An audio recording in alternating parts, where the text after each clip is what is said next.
Hello, everyone. My name is Sandra, I'm Jennifer. I'm John. I'm Abby. and today we're going to be talking about Dog Day Afternoon, a 1975 movie directed by Sydney Lumet. This is a story about a bank robbery and the subsequent media circus that occurs that sort of reveals this entire like grand chaotic story of this man Sonny's life, his relationships, his desires, his dreams, his agonies, and ultimately how it all sort of falls into place.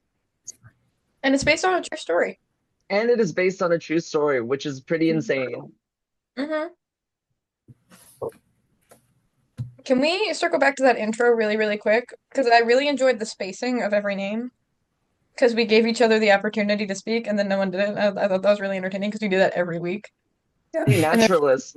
It's like it's a very never naturalist of like us, yeah. Yeah, Unscripted. maybe I shouldn't cut it. Sometimes I cut dead space. Maybe I shouldn't cut it this I episode. think we should keep it just for the purpose of explaining. Yeah. All right, then I will attempt to make this episode as naturalist as possible. If there Perfect, are, because that's what we're talking about today. yeah, Natural and realism in the film Dog Day Afternoon. careful Um, not to say interesting, because I will not be cutting it out. or throughout the film. Can't do that one. Ooh. Ugh, watch out. And like, you know what? I understand why we're not supposed to say it. I really do. I get it. But like with that being said, sometimes things just occur multiple times. But I digress. What did we think? What did we think of Dog Day Afternoon really quick before we start talking about various film elements or the lack thereof? Uh, Ye- Yeah, Dog Day Afternoon, I think that what makes it such a captivating movie is because it really is like this about this like zeroing in of a character and of like his circumstances. Um because like it starts with like the big moment. Like the bank robbery is this like big climax of like this person's life and like his experiences. And it starts there and it isn't until things are like it isn't like investigative, even though like there is like the element of investigation by like the media and the police to figure out what's going on. But the film itself is not as investigative as it is just kind of like sitting down and observing, and through that like passive observation, it reveals everything. mhm. I really like the way you put that. I feel that upon watching, which I feel like it should be noted to whoever's watching this video, that we decided to watch it together, Yeah. which I think was very group of us. And Abby said something during the film that I really identified with, and now looking back, I feel like it really like it was. I think it's the smartest thing she's ever said. Can you tell us what it was? Okay. Wait, if this is not what you think it is, I hope we're on the same page right now. I really do. Um, I think that this film shows what it would be like if the cast of The Office had a bank robbery. Is that the one? Yeah. Yes. There was one point it just clicked, and then I couldn't unsee it. Sal is Dwight. That's like that connection. Michael is Sonny. I don't know about the rest of them, I'm gonna be so honest. But those two really were locked into place for me, and it Made started early sense. on and I couldn't hmm unsee it, and I still strongly believe. And it's not even the characters, well, like, yes, the characters and how they relate, but also the way in which it was filmed. It felt so like Exactly. as audience members, we had to sit back and let it happen. Like, obviously, because this is the way movies work, you don't have control of what's going on in the film, but you felt like an audience member and you couldn't do it. You just had to passively watch and wait for details to be revealed to you as it goes on. And that felt very like Mhm. office style, especially like cold open to the rest of the episode. Like I saw it. Yeah. Yes. And to make another specific parallel between The Office and Dog Day Afternoon, I guess you could see that like Sunny and Michael are both sort of like queer characters in a sense in like certain ways, and then like Sal and Dwight are like definitely like adverse to queerness, but they like still kind of like get along with it. Like I'm thinking of like Dwight being like, I didn't know Michael was a homosexual. And then Sal being like, they can't say there's two homosexuals in here. No, I get it. I see it. And that's very reminiscent of season 3 season 4 episode 1? Season 4 episode 1 or season 3 episode 1. It's the first episode of one season. It's called Gay Witch Hunt because somebody in the office is queer and they don't know who it is. It's Oscar. But like they spend the whole episode trying to figure it out and like ousting people. So felt very reminiscent of that. Mhm. And then Michael had to kiss him to make him feel And, comfortable. right, to prove that he was not homophobic. Like it was insane. Okay, okay, He Michael. absolutely had to. Yeah, Yeah, exactly. no, it was required. hmm Um, John, do you have any so emerging thoughts about the film before we start? I thought it was pretty cool. I enjoyed it. that's pretty cool. Real. I don't know. I liked it a lot. I liked that it did feel like, I don't know, it did feel very real. Like part of it probably being because it was, but like I don't know, just like I guess the whole discussion today, realism versus naturalism, like it felt more like real life than a lot of movies do, at least to me. hmm Mhm. I don't know if that's because I went into it expecting it to be that way, and like I'm trying to see it that way, but that's Confirmation how bias is it real. felt when, It's yeah. true. So it might be that, but that's But how I it think you're felt right. when I was viewing it. hmm In my lovely home, which thank you all for coming. Um, but yeah, do we want to get Hop started on on a in. realism versus naturalism? Do we need Sure. to prove that we know what that is, or can we just like go for it? I think we can go for it, unless you'd like to prove Okay. that we know what it is. No, I think that your explanation of like the inside versus outside feeling will do it justice. So you can go. You Okay. can. So, yeah, Sorry, I that was think a that lot. my no worries. My main observation is this sort of dichotomy between the scenes that take place in the exterior of the bank and the scenes that take place within the interior of the bank.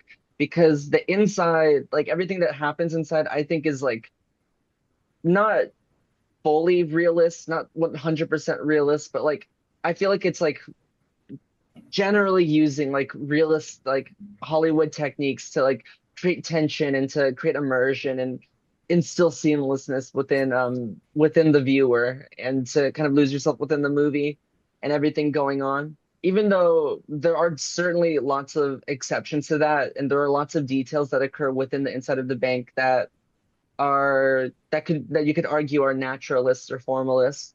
But it's like under the purview of like this is a Hollywood movie, this is a bank heist. There's lots of quick edits. The camera's like maintaining like the 180-degree rule, lots of stuff just to keep you inside a rhythm that you don't recognize. But then when he goes outside the bank, everything sort of like shifts. Like the camera, it isn't a the camera takes either two extremes. Either it's like static, like bird's eye shot, or like extreme wide shot of like everything going on, all the chaos with like the media, the police, the spectators, and Sunny, and it's just kind of like watching it all happening. Or it's like completely inside the situation. It's like and the camera operator like does like it's just like running around with the camera and it's shaky and following Sunny. And it's like one of those two extremes, and it's just like this is like not nearly the same level of control, and you can feel the presence of the camera, and you can feel that like the filmmakers have kind of like set the stage for what is being filmed outside the bank, but they aren't really controlling it. They are like outside of like dialogue and like brief action, they aren't really controlling any of the form of what's going on. It's like it's almost a relinquishment to the chaos. hmm I think you explained that really well. And like it helps put things into context, especially when we go into the smaller, more granular details. Yeah. Like even if there's these big like inside the interior, like this is how we're meant to feel versus outside, this is this is not necessarily how we're meant to feel, but this is how we do feel because of the way it's shot. And I definitely like I agree on the inside it feels more controlled. Um yeah, I had a train of thought, but she left the station. I'm not with her. So that's all I got. Yeah. I suppose I could talk about my detail next if you're all set. Sure. All right. So yeah, this one is kind of a more like small, like focused on one like mini thing, but there's like one scene where they're kind of trying to block off the back door where it's Sunny and like the other guy who works at the bank. I forget his name, but Sunny is like, all right, we need to move this thing in front of the door so they can't get in. And they go to move it, and they're just like, okay, this is like way too heavy. And like, he's like, all right, we got to take this thing off first. And so you see them, he's like unplugging something. He wraps up the cord, he like takes it off, moves it. The other guy, he takes off his jacket, and it's like it's things that I like probably wouldn't notice normally. And like, it's probably something that would happen in real life. Like it seemed like the director just kind of said like, all right, you two guys, for this next scene, we're going to need you to move this thing in front of this door. And they were just like, all right. And they tried to move it, and it was just like too heavy. And they were like, all right, Hmm. we just got to move it. It didn't seem like they were trying to like move it in a specific way. They were just moving it like a normal person would, and just doing what you need to do as any human being would in a Right. situation where they're moving something from one end of the hallway to the other. But No, it's very yeah, like, that was just, yeah, go ahead. oh no, it's just you're seeing like the thought process in real time. And I guess that's what makes it feel very naturalist is that like if this was like polished and framed and like in a script of like you're gonna move the desk, like first like you'd see them take the objects off of the desk first and then move it versus try to move it, realize they can't, and then start moving it. I feel like that's the big difference here. Hmm. Or even like maybe they just wouldn't have to move anything at all. Maybe they would have like just taken the thing off. Like if they're like, oh, well, we need to move this thing in front of the door and we need to do it quickly, we just won't have a ton of extra shit on top of it. Right, Or like they like, want to do that to begin with. yeah. But like we're seeing the whole like they're just talking and they're thinking it through. It's such like a small thing, but like to me that's like that's when I was like, okay, this like feels like more human. Yeah. Like Yeah. at least this specifically is contributing to that feeling. Mhm. It And kind of reminds me what he was talking about, like naturalism in comparison to like the realist and how the realist, you said, and starts late, ends early. Where the thing, like you aren't seeing somebody mhm. get out of the car, walk up the steps, open the door, have a conversation. There's just a cut to the conversation. And it kind of reminds me of that, where you wouldn't typically see the whole process of taking off the jacket, take things off the desk, everything in a like realist film. Instead, it would just be very much, okay, we're moving it and that's moved. And there's just cuts, so you don't see the everyday actions. Like if you tried to Right. replicate it in real life Exactly. the exact way, it wouldn't work. But like here, you Hmm. could replicate exactly what they did and it would work in real life. I think that's a really good way to think about it. As like a general, not really a rule of thumb, but like you see the humanness of it and not like the artificial like cutting to this point, because that's not how real life works. That's the Italian neo-realist impulse that we saw in the video earlier today, where Mhm. everything must be contextualized. Like we need to see all the in-between stuff because how else are we gonna like fully understand what's going on with like between these characters, like what's truly being observed here. And I think that's Mhm. what Sydney Lumet as a director is interested in because like he made 12 Angry Men and Network, which are like those are like his two other big movies that people would know about. And like he's he's very interested in human behavior within systems of legality or within under the media. And I think that Dog Day Afternoon is like really like its goal is to contextualize like that which maybe like media doesn't really represent or that which it like or the disconnect between what media represents and actuality if that's even possible. Mhm. Yeah, I see it. And that involves we see them move the couch. Right.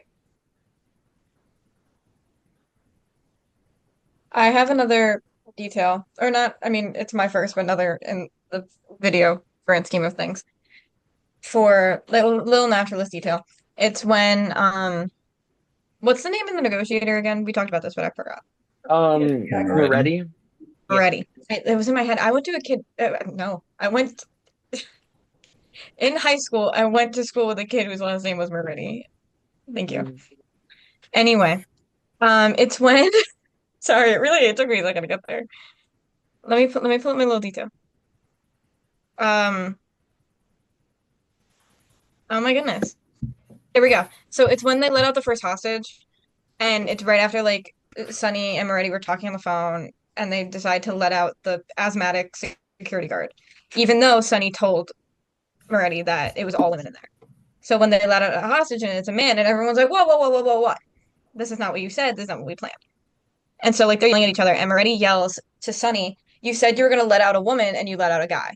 But when he yells that, he flubs on guy, and he goes, "A girl, guy," and like it's clear that he was gonna say girl, and then he didn't, and he said guy instead. But like Hmm. it's one of those things where you could have just retaken the shot because like it came out a little funky, it Yeah. came out a little weird, but then you didn't, and you just like let it happen, and then you keep going. And Hmm. so I feel like that's a very like I trip up on my words all the time. You heard it three Everyone seconds ago. does. Yeah. Yeah. And I think it was just one of those little things where you don't I feel like that happened multiple times in this film, especially with Sunny. Like he would trip on his words a lot or he would like stutter a good amount of times. Hmm. This was a very particular instance of when it happened to a character. Like, but he was also supposed to be like very flustered throughout because he was somehow running a hostage situation.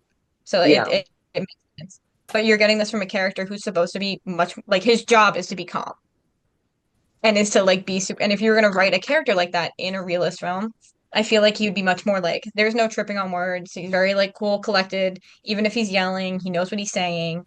He's trained for this. And keeping that flub in, I feel like discounts a lot. So, Yeah.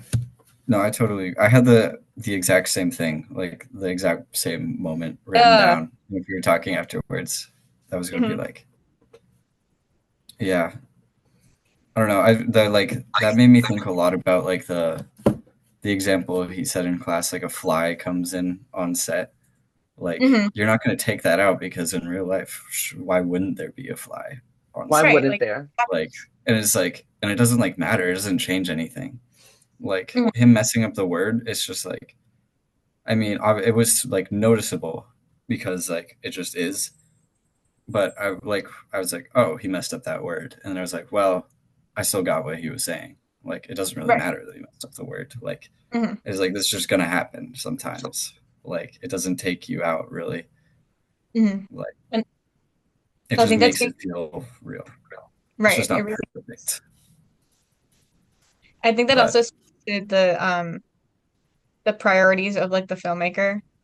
And so like that was like or I guess the form of the film in general really speaks to it, but like that's one of those things where she, they didn't care about.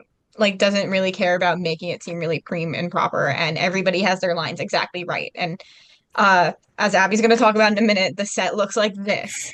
And the desk is gonna be moved in one quick motion. Like it's those small details that make it seem more human and make us believe in like watching the humanness of these actors almost was not a priority in getting what they wanted out of this film to audiences, you know? Yeah. I think mhm. it reminds me too how Humana was initially talking about how this film was gonna be like gonna feel like a low budget film, even though it's not. And I think a lot of the conversation that we're having right now about priorities and what they want, and like they're not gonna reshoot something, does kind of go back to conversations we had a few weeks ago about like budget and Yeah, like with Night of filmmaking. Living Dead. Yeah. Mhm.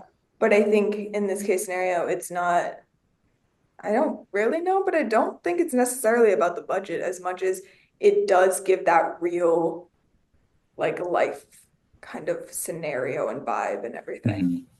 Mhm. Mhm. I think that's what it cements it more because they have the privilege of choice. Yeah. Because like I'm again assuming that they do have a larger budget than Night of the Living Dead that Dead did.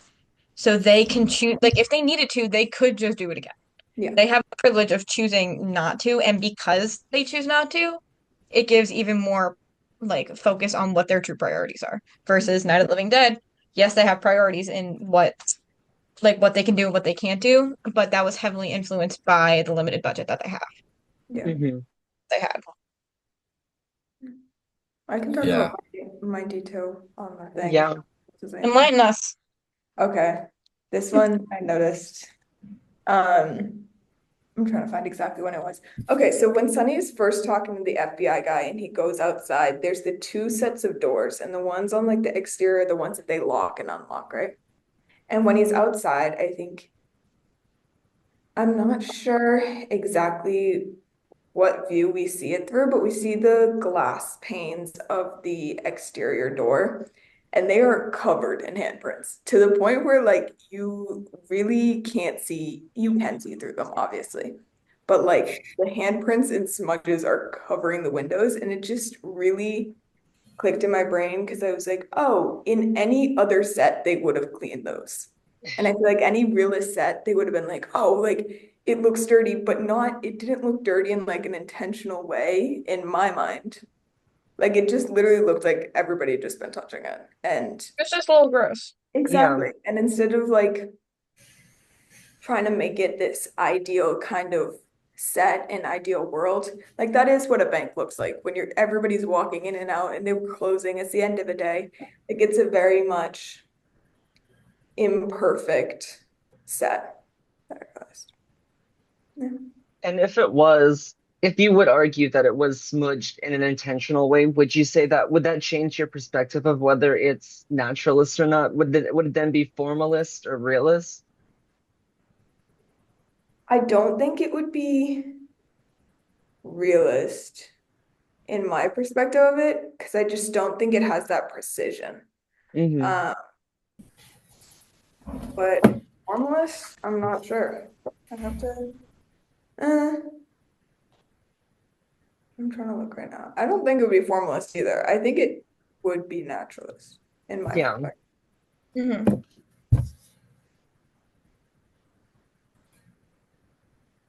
So naturalism is maybe something that can be manufactured in a sense. Right. I think we were talking about that in class today because Yeah. we just got out of class like 46 minutes ago Oh, or a little longer. fresh in the brain. It'd be an hour and 16? 6? I don't know. I don't really care. Yeah. But the question was about the fugitive, and it was if if you think that the filmmakers interfered with the parade to kind of get every all the spectators like in the know so that they knew not to look at the camera, would that compromise the naturalism, or would it not compromise the naturalism? And I think that what we landed on was that no, not exactly. There's like a lot of wriggle room for naturalism to be like artificial or manufactured. Like you can sort of fake it in a way. It isn't just about like actual authenticity. It's about like, but it isn't Painting on. also about like you can't really fake authenticity because like it's like it has to be authentic in a certain sense, but it can be authentic in a way that lies. Hmm. Yeah, I think there's ways that you can make space for authenticity and like manufacture, like just by having longer shots, I think is it you're Yeah, making choices that can lead to more authenticity. Uh, and like Jen was kind of saying, they have the privilege of making the choices between what they want it to feel like through all the decisions they make, like through deciding to wipe the windows or not, deciding when to cut, deciding if they should show them taking off the jacket and everything. I think yeah. it does, in a sense, it is manufactured to seem naturalist, but I think, I don't know. I lost track of what I was saying. No, but no, I see it. Then it's all like, could it be naturalist? Like, is it just naturally naturalist, or are we? Oh my Make God. that. Yeah, are we making? Like, Yeah. Yeah. And then at No, one point does I it see what become you're saying. yeah. And yeah. at what point does it become formalist, where it's like, oh, we're actually like making these techniques and doing these things to like specifically create a feeling that might be in line with like naturalist leanings, but like is then again like specifically designed to draw attention to the fact that like a camera is being used, that this is Yeah. like a controlled, and it's controlled in its lack of control. I don't know. I'm thinking I might go on a little tangent here. It won't be long, Okay. but I Yes, was after you do thinking, that, I want to pose a hypothetical. okay, But I'm throwing that out there. um, yeah, Jacques Tati, Playtime. This like 1967 French like it's basically like a Rube Goldberg machine as a movie, and it's like the least naturalist thing you've ever seen. It's like hyper controlled. Everything about like the sets and like how like the blocking. It's like designed to be like almost like a Where's Waldo spread in motion. It's like highly choreographed. I think even like probably the most like intensely choreographed like movie I've ever seen. It's like it's insane. It's incredibly impressive. Like it the point is that like it's like hyper controlled environment. Every shot is like completely planned out, but yet like they're using naturalist techniques to create that. Like it's all long shots. It's all like extreme wide shots. It's all like you're like they're not faking it. They're like actually like doing this stuff, and they're like demonstrating using natural techniques that like they set this up. Everything is like completely staged, but like we're actually pulling it off in a way that like we're depicting on the camera without using formalist tricks or without using Mhm. realist tricks even. It's like here's a completely or a mostly neutral vantage point of this entirely fake thing we made. Look how impressive it is. Right, exactly. I'm gonna go something. My hypothetical actually, it's right on the lines of that. Yeah, Uh, can a major Hollywood studio create a truly naturalist film? And I understand that there's no such thing as like a truly natural, like yeah, 110%, but like a major, like would be classified as a naturalist film, not ethically, but like morally. Is that doable, or at what point are we faking authenticity to such a degree? Like you can you can hire as many unknown names as you want. You can reshoot a scene so many times so that there's enough vocal fillers in it. Um, you can you can use shots that are a little too long, yeah. and and you cannot cut at the right times, but at what point are we like do we lose that like replication of the mundane qualities of everyday life? If Hmm. you're especially in like where we live in now, I feel like a lot of like elites are so disconnected from what our reality of Yeah. everyday people is. Can you like is it doable to not to make a film without bias that actually replicates the qualities of a life that we live and do it as somebody from a major studio? Like is that at what point do those words contradict each other? Yeah, I think that it's just like the film is essentially biased. If you're using techniques and stuff, if you're like using form, if you're like editing or like, I think like maybe like the one counter example, I guess you could possibly say, but like even so, like I'm thinking this is what Human had mentioned before, but like it's like the Andy Warhol's Empire, which is just like 8 hours of like a shot of the Empire State Building. I wouldn't even say that's free of bias because like you choose the vantage point, you choose the angle, perspective that communicates information about how you see the Empire State Building or about, like what do you think of, like relationship with New York, whatever, whatever. But like Mhm. I think that like there's like an essential bias to like filmmaking, and naturalism is distancing yourself from that bias to try to get at like a neutral, not neutral, but like trying to get like a passive observation of like different realities, but it's like it can't really be like I don't know. There's like it's like acknowledging a contradiction and that like you're still playing into, but like you're acknowledging it through your form. And realist filmmaking is to try to ignore the contradiction. Mhm. So, can I go a step further into No Man's Land? Go into no man's land. Oh, love it. What is distancing from your bias? Like, is it a privilege to distance yourself from a bias? It And is might it be. of studios to be able to be like, I'm gonna step away from my thinking? Like, is would that be considered a privilege? And then because of that, are we then dipping back into realism because of like the big Hollywood studio exec like filmmaking, like we want to make a film in a certain way? So like naturalism by committee, where it's like this is like an industry, like a an anonymized group of people, not a singular, not an author, not a singular vision, but like kind of like a studio coming together to try to generate like a naturalist, or like to try to use these like specific techniques that you're talking about in an attempt to imitate the techniques rather than actually to just use them to try to depict something, where the point Right. of it is like to exist as an imitation rather than to actually be the thing. Hmm. Are you saying that something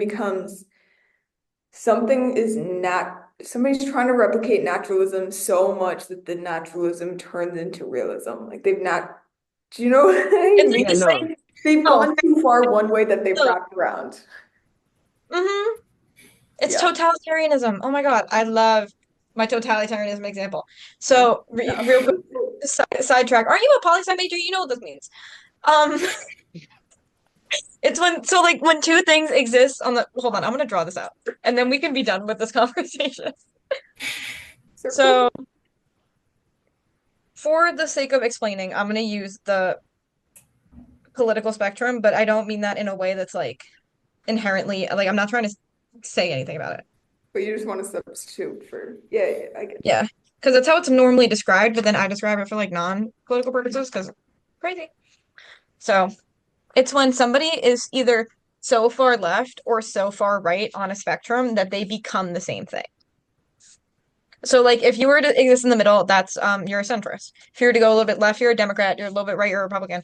But then the further left you go, you like you venture into progressives and leftists, and the further right you go, you venture into fascism. But if you go too far in either direction, you're really perpetuating the same thing. And so that's the argument with the naturalism and realism. If you go too, if you, I think what I'm trying to say is if you overthink it too much and you try to be so far into something that you're not, you will end up perpetuating what you didn't want to in the first place. But you say something that you're not. So maybe like it's not that like you're actually going down the route of naturalism to the point that it bends around to back to realism, but that like you were never on the path to naturalism in the first place. It was always like fake. So maybe it's like We're getting more another like diagram a over here. Could more you like just see like a my? line where Lost me like for a second. Wait, I need to let's say see. this is the starland. That's what realism is. And you're going into a place with fake stars because you Mhm. don't, because you think it's really stars. You think you're curving around there, and you think you're actually imitating it, but you're actually in this like completely like made up space of self-delusion. Yeah. No, you get it. I think I get it. I Do get we it. have more Okay. details from Dog Day Afternoon? Oh, no. But like, I would argue, I okay, actually have like But one. what? Yeah, John. Yes, Well, please. it feels like unrelated now, but but No, we I were. like wanted to at least mention like the just the opening of the film because it's basically just B-roll of like people outside and like doing their Yeah. jobs. Mhm. Like that's the whole intro. Like there's no Al Pacino, there's no bank robbery. There's just like, nope, They're there's just this existing guy as they are. like using a jackhammer on the sidewalk or something like that. There's just people walking around. Like Hmm. I don't know, and that to like that's like during the opening, I was like, okay, so this is clearly like supposed to be naturalism. I like wanted to at least mention it once because I didn't use that as like my first detail, Hmm. but it was just because I was And like that might be too glaring, like glaring right, at like you be exactly what just we're open. talking about. Hmm. Like, but I feel like it's also important to mention just because it is real people. Like that is No. like the closest example you can get, kind of. Hmm. You're so right. And can I segue that a tiny bit into like a detail that I found that wasn't really like, whoa. So I didn't want to like mention it in the beginning. It's right after that montage when it comes to Al Pacino in the car. and he's talking. I think it's Al Pacino outside the car, Sal in the car, or like some variation of somebody talking to somebody in the car from the outside, and the window's down, and you have no clue what they're saying. And I thought it was because the TV volume wasn't on, but the TV volume was on. Um, and like it's barely audible. You don't know what they're talking about, but like you can hear them a little bit, and it's such a Hmm. weird like dissonance of like, am I supposed to be here watching this conversation occur? And it felt so like they didn't pick a side of you can hear what they're saying or you're not supposed to know what they're talking about.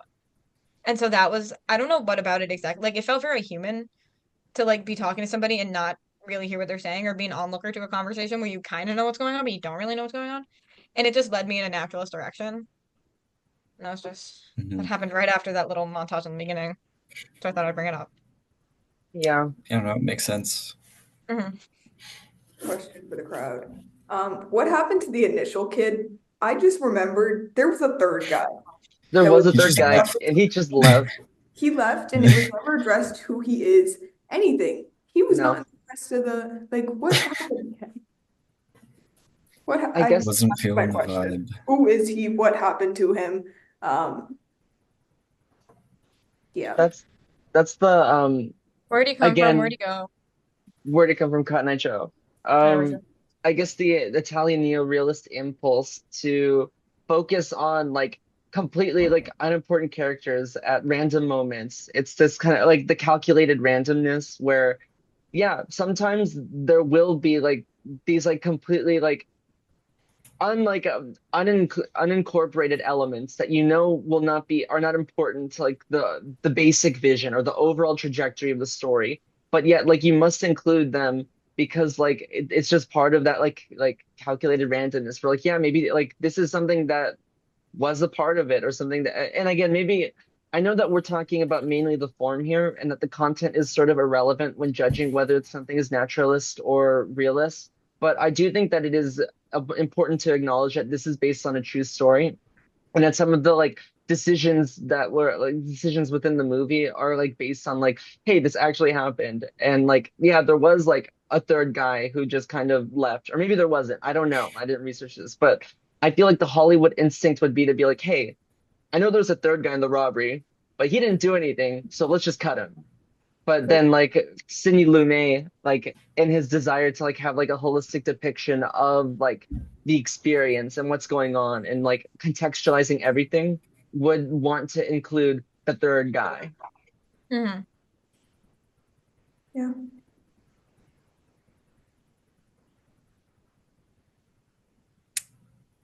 Yep. Yeah. You manage to leave me speechless quite often, Sandra. You really do. Thank Um, you. of course. I think unless anybody has anything else outstanding to say, we can move on to more pressing matters. Yes, no, maybe, yeah. Sure. I'm all Yeah, Okay. set. Do we want to match characters to kitchen utensils or what? Yeah. I think we do. Okay, but it was that or what was the other one? It was something about how hot they were, I think. Oh yeah, sexiest character alive. But like, I mean, someone has to I say someone who isn't Sunny, because I feel like everyone's gonna say Sunny. Yeah, unfortunately. So I think kitchen utensil is more fun. I think so too. So we'll do Sunny, Sal, What? Moretti, I need to brainstorm. Brainstorm. I think we got most of them down already. I Or just we Sunny, talked about Sal, it earlier. Moretti, maybe those three, just like the three Moretti. main. Can I throw my Leon in there?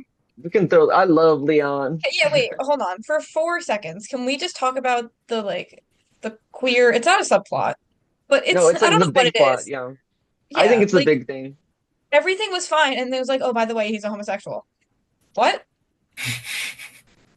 He has a threw the soon to pen. be he has a like transgender mistress? I guess so. No, it's so What? funny. Like when he writes his will at the end, and he's like, "To my wife, blah blah blah, blah. To my wife, blah blah blah," and he's like, two Like, searching two wives. and then he's yelling at the mom. Not yelling at the mom, but he's like, "Mom, don't talk about Angie like that. You cheated on Angie with a man. What are you doing?" Like it's just such a weird like the the plot was believable on its own. And Then they were like, you know what we need? Let's sprinkle it in there. Even though I'm sure all of it was true and it's based in reality because that's what it was. Yeah. But like, not everything needs to be mentioned. I don't know. Like, I think it was a really good addition. I just want to know what the writers' room looked like when they were like, yeah, we're gonna put that in. I actually think that the part of the movie that is probably that might be most important to Sydney Lumet, Leon's addition to Hmm. the story, because I think that like not only is it like I think we're supposed to like look at Sonny as this character with like a fractured sense of like desire. Like he doesn't like he doesn't really want to acknowledge himself as like a loving person, or he like struggles to do so. He struggles to see himself within that context of like a family person, and he struggles to see himself as like a part of society. Like he feels like an outcast. He is an outcast, and he feels like that precludes him from being able to like have relationships with people or to really love people. But then Hmm. everything with like Leon is like it like kind of demonstrates in this sort of like screwed up way, like really messed up way, that like he is a force of love. And you can Right. criticize what that love is and how it might affect other people and damage relationships and really and cause death. And it's just in all the ways that it's negative and ruins people's lives. But even still, it's a force of love that's driving him, and that's what makes him so beautiful. Hmm. Not to rain on your beautiful love parade, but let's just also remember the context in which. So this came out in 1975, right? Yeah. We are to assume when do we assume that this event occurred? Probably in the recent past, like I think probably Okay. still 70s. I don't think like before Yeah, because 70s. we're approaching going into the 80s, the AIDS crisis in America.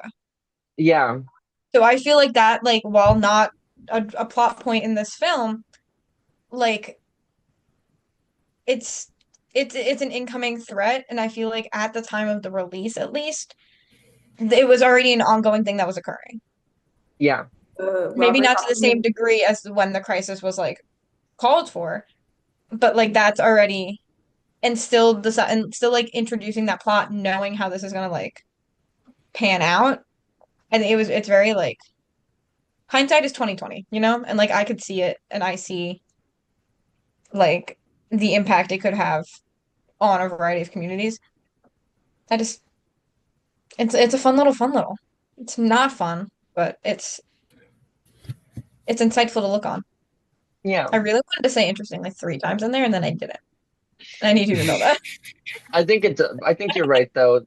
It haunts the movie, and I would have to read about Sidney Lumet to see like what he like thinks of the like what he was drawn to about the queer community, and maybe what his level of awareness was of the issues or like everything going on. But I think that at the very least, he's coming from this angle of, even if it isn't specifically about like the AIDS crisis, about everything going on with that, he does at least like understand that like this is a marginalized community who is has not been given a voice in society, and is just like is kind of left to rot in a certain way, or left under the cracks, and no one wants to think about what's going on.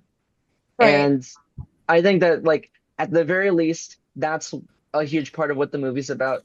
And maybe it's also about like this sort of like impending doom, like this sense of like the crisis is coming, the like collapse is coming, and no one's gonna care, and people are gonna die. Right. Maybe Uh that's part of it too. Definitely. Last little bit and I'll stop taking up the audio space here.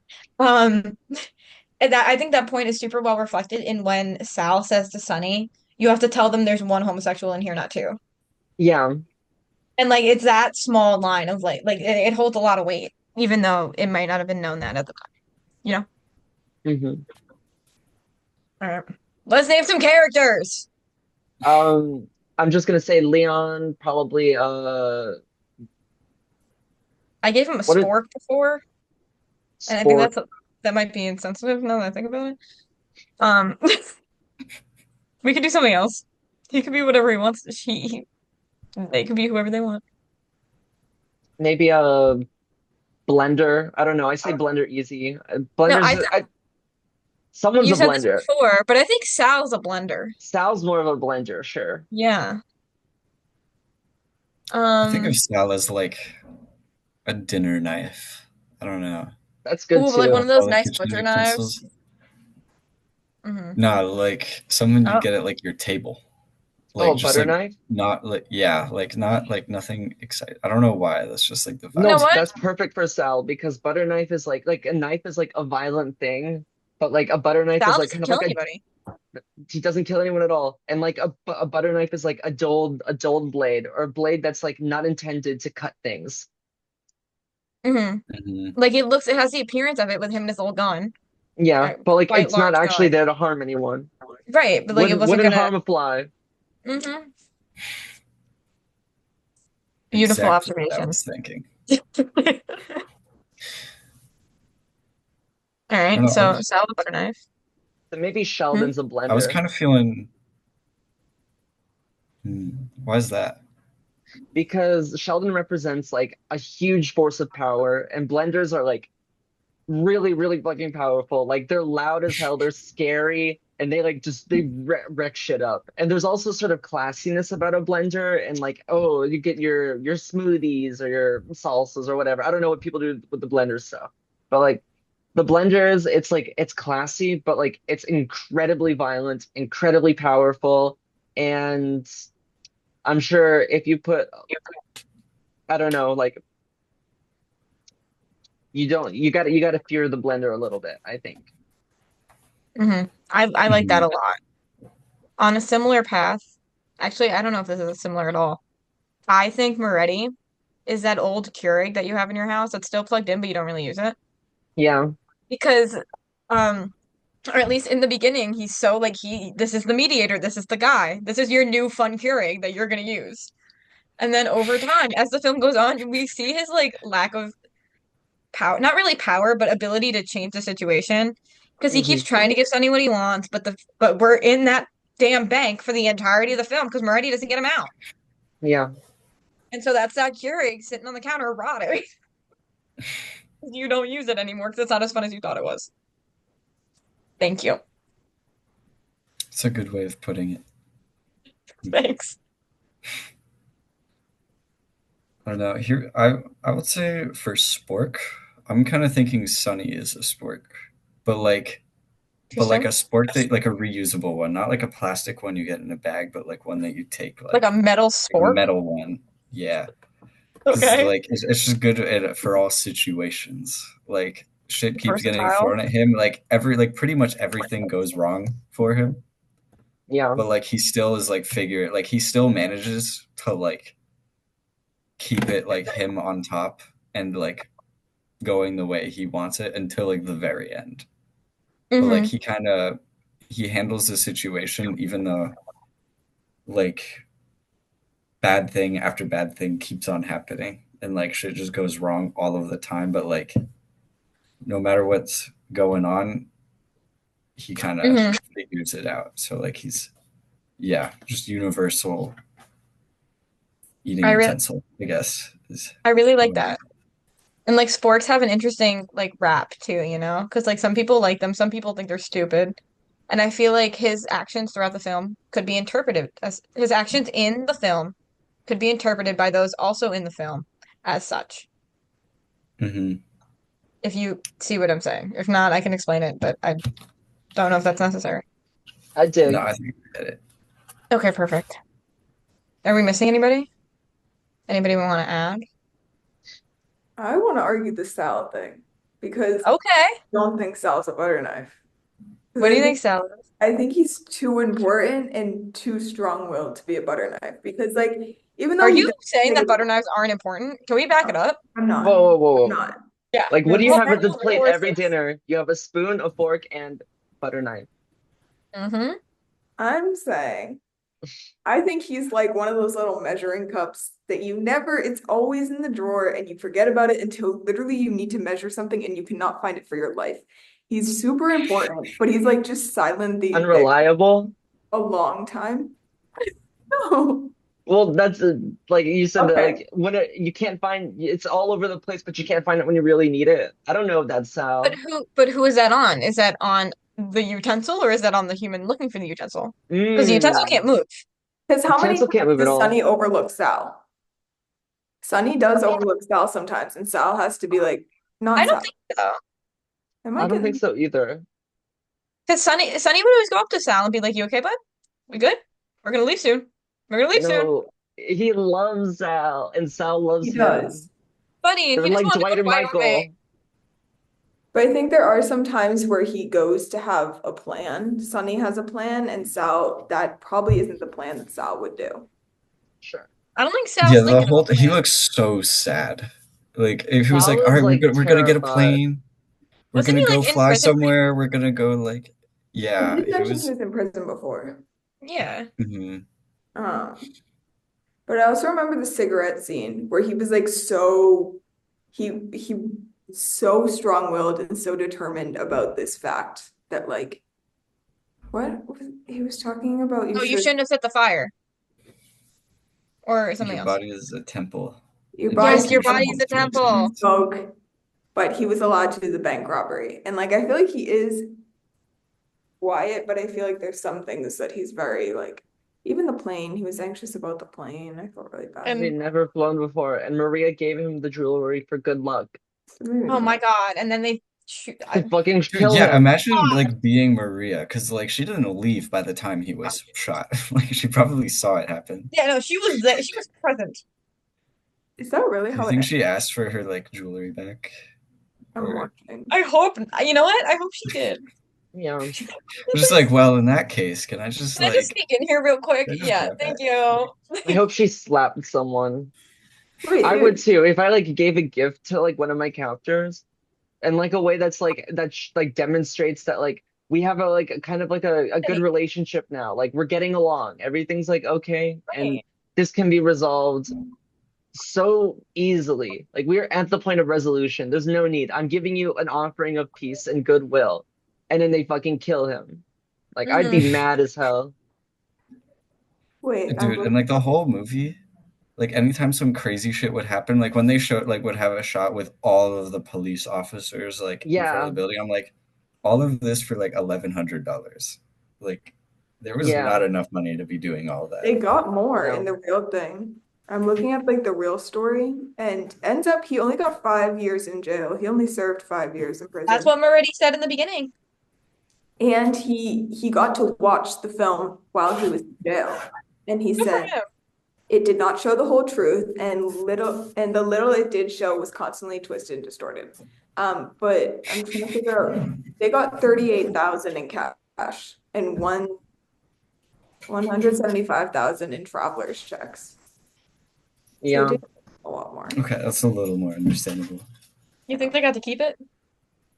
No, Yeah, Finders I'm keepers. A for effort.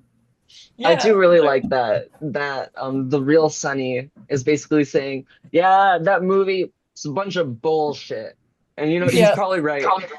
He's right, probably I right, would as take if his he word didn't for it. live it. Yeah.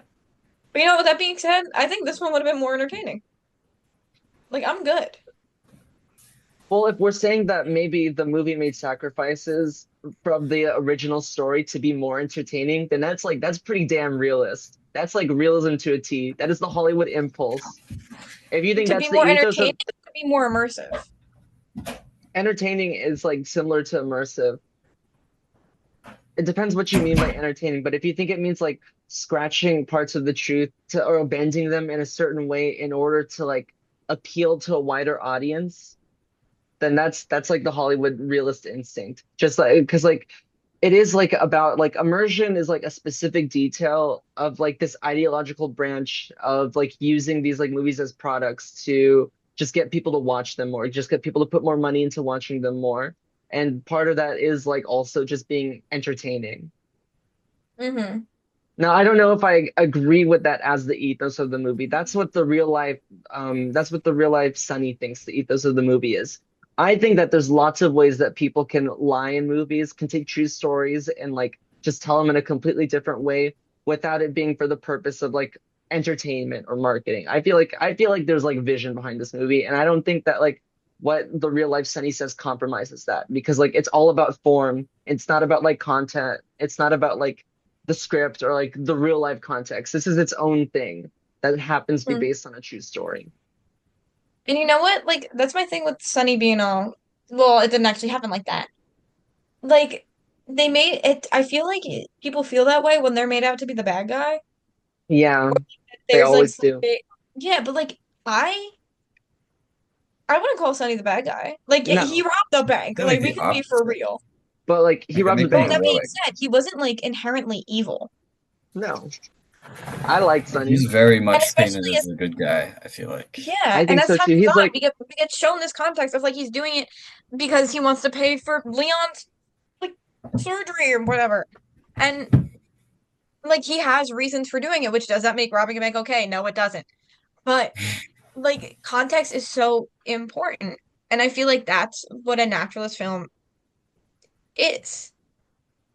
It's so like ingrained and entwined with the context of the movie itself.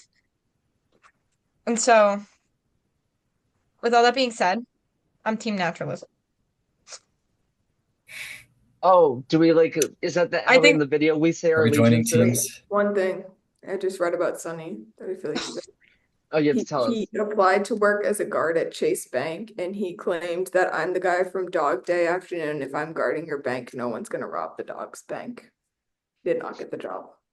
what I That think we can just end it sucks. there, actually. Yeah, you know, I don't know. Who cares? Realism, naturalism. I'm the dog, and you're not robbing my bank. The That's dog. what matters. That's what art's all about. We As got that somebody dog who's in robbed a us. bank before, if you have me working in the bank and guarding it, like me being the guy who's keeping people from robbing it, You're like gonna do a trust damn me, good bro. job. Just trust me. No. Trust me, bro. I did update the line graph. I It promise I makes more won't do it sense. again. What's You the did? line graph now? Yeah. I Okay, feel so like we're losing the plot. We this lost can be it a the long end. time ago. But do you see this makes more sense? It's like taking like the guise of naturalism, but it's going in the same direction as realism. So it's like even though it has the aesthetic appearance of like a naturalist thing, like if it's like by committee or by industry in order to imitate it, then it's still following the realist method of making a Mhm. product. Yeah.